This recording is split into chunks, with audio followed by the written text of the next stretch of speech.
Sa puntong to, balikan po natin yung naganap na pagsabog dito sa Barangay 56 Caloocan. Makakakusap po natin sa linyang telepono si Police Superintendent Ferdinand Del Rosario ng Caloocan PNP.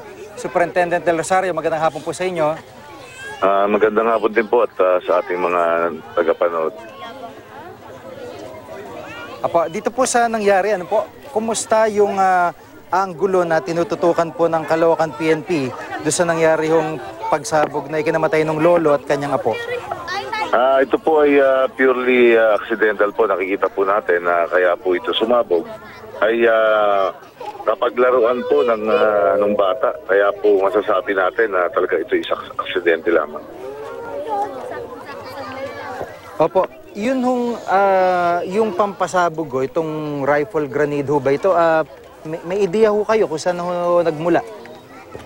Ang ayon po doon po sa kamag-anakan ng biktima, ito po ay 2 buwan na daw pong nasa kanila na nandun po sa mismong kahon na isang drawer at tinabi daw po ito na upang ito hindi makalkal, pero nagkaroon po nga ng explosion dahil sabi natin baka po ito ay napakialaman nga ng bata, kaya doon po nag-trigger yung pagsabog nito.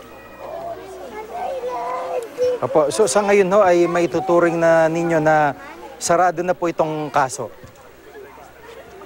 Sa punto na investigasyon po natin ay masasabi natin na hindi pa naman po ganun yung conclusion ganun katibay, pero talaga pong lumalabas sa anggulo na talagang aksidente lang po ang pangyayari, na kung saan siguro sa kapabayaan po ng mga matatanda o na hindi tinabi mabuti yung etong sinasabing rifle grenade ay napaglarawan po ng bata at naging sanhi ng pagsabog.